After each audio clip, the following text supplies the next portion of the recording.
भगवान शंकर ने जब लक्ष्मी जी का विवाह भगवान विष्णु के साथ कराया था, तब लक्ष्मी जी ने धन्यवाद दिया था शिव जी को, आप मुझे आदेश दो कि मैं आपकी सेवा क्या करूं। शंकर भगवान ने कहा मुझे सेवा की जरूरत नहीं है। लक्ष्मी जी कहती है नहीं, आपने मुझे नारायण से मिलवा दिया, कुछ तो कहिए प्रभु। शंकर भगवान ने कहा जब प्रदोष काल हो, शाम का समय हो, उस समय पर बेलपत्री, पीपल और आंवले के नीचे लक्ष्मी तो कुछ देर के लिए विराजमान हो जाना। जो तेरे इन वृक्षों के नीचे शाम को दीप लगाने आए, उसके घर तो पीछे पीछे चली जाना। बस इतनी कृपा कर दे। आपको कथा में कहा था मंथन हुआ, उस मंथन में सबसे पहले अगर कुछ निकला तो 5 गाय निकली। कितनी? 5 गाय निकली। और पहली गाय नंदा, दूसरी सुभद्रा, तीसरी सुरभि, चौथी सुशीला, 5वीं बहुला। ये 5 गाय निकली थी। और उन 5 गौ माता के निकलने पर गाय को प्रकट क्यों किया? क्योंकि शंकर भगवान विष पिएंगे, कंठ जलेगा। कंठ की जलन को अगर कोई रोक सकता है तो गौ माता का दूध रोक सकता है। गौ माता का दूध कंठ की जलन को। जब गौ माता प्रकट हुई तभी उसी समय पर अष्टलक्ष्मियों का प्रागट्य हुआ। और अष्टलक्ष्मियां, पहले आदि लक्ष्मी, दूसरी धन लक्ष्मी, तीसरे नंबर पर है धान्य लक्ष्मी, चौथे नंबर पर है गज लक्ष्मी, 5वें नंबर पर है सनातन लक्ष्मी, 6ठे नंबर पर है वीरा लक्ष्मी, 7वें नंबर पर है विजया लक्ष्मी और 8वें नंबर पर है विद्या लक्ष्मी। ऐसी 8 लक्ष्मियां प्रकट हुई। उन 8 लक्ष्मियों में से घर में अगर हम पूजन करते हैं तो हमारे यहाँ हम श्री लक्ष्मी की पूजन करते हैं। कौन सी लक्ष्मी की पूजन करते हैं? श्री लक्ष्मी। दुकान पर जिस दिन दीपावली का दिन रहता है, ऑफिस में, दुकान पर अगर हम लक्ष्मी की पूजन करें तो विजया लक्ष्मी की पूजन करना चाहिए। कौन सी लक्ष्मी? विजया लक्ष्मी। विजया लक्ष्मी का मतलब जानते हो? जब दुकान पर, ऑफिस में दिवाली के दिन पूजन करो तो 5 कमलगट्टे, कमलगट्टे जानते हो? ऐसे काले काले आते हैं, किराने की दुकान पे मिलते हैं। 5 कमलगट्टे, 5 हल्दी की गट्ठान, 5 धने के दाने, धने के दाने, 5 हरी मूंग के दाने एक लाल पोटली में बांधकर विजया लक्ष्मी के नाम से ऑफिस में रख देना चाहिए। जिंदगी में कभी चौगने बढ़ते चले जाते हैं। ये केवल लक्ष्मी पूजन वाले दिन होता है। तो घर में अपने रखी जाती है श्री लक्ष्मी। उसी श्री लक्ष्मी को हमारे यहाँ धन लक्ष्मी कहा गया है।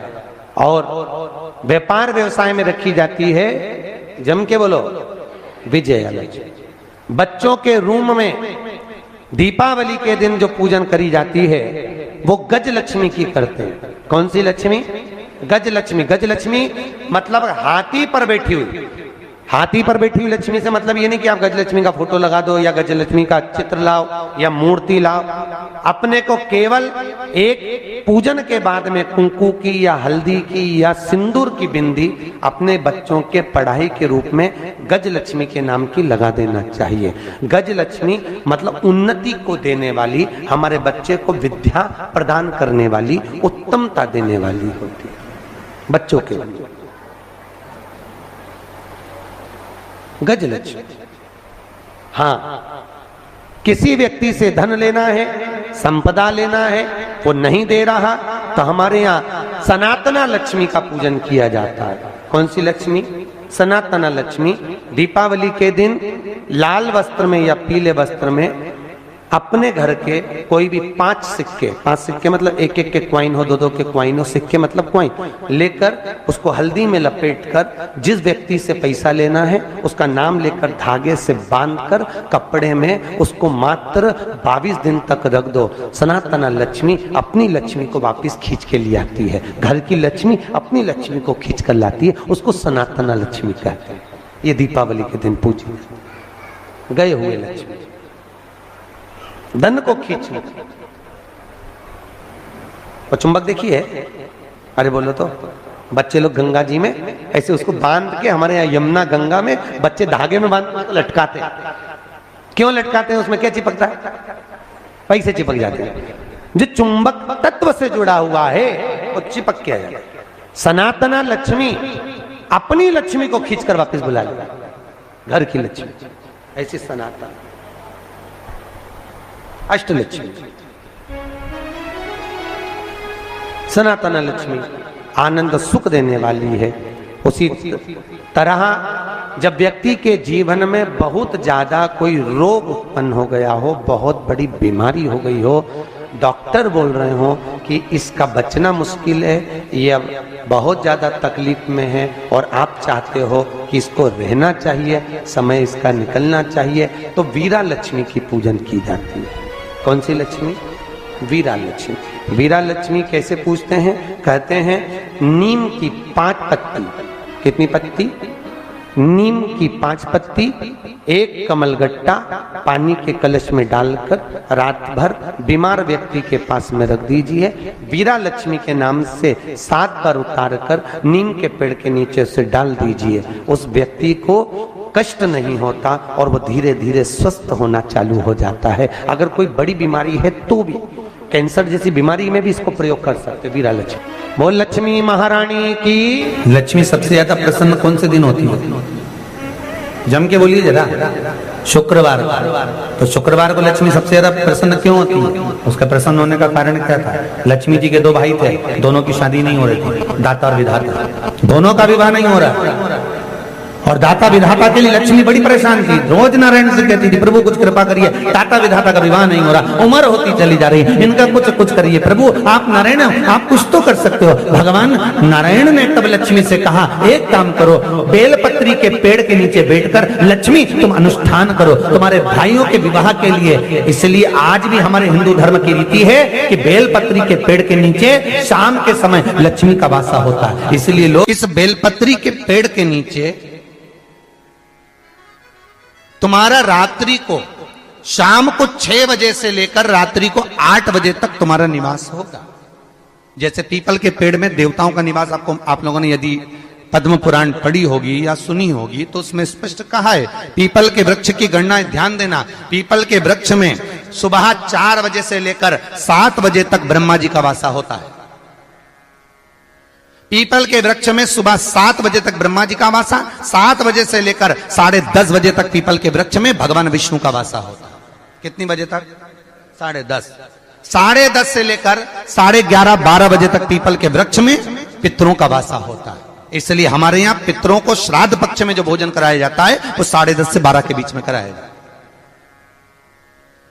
12 बजे के बाद पीपल के वृक्ष में दोपहर के 1:30 बजे तक आहूतों का वासा रहता है। आहूत कौन? जो गर्भ में शांत हो गए, जो कुंवारी अवस्था में शांत हो गए, जो जन्म लेने के बाद उनका विवाह नहीं हुआ और शांत हो गए, उन आहूतों का वासा उस पीपल के वृक्ष में दोपहर में 1:30 बजे तक रहता है।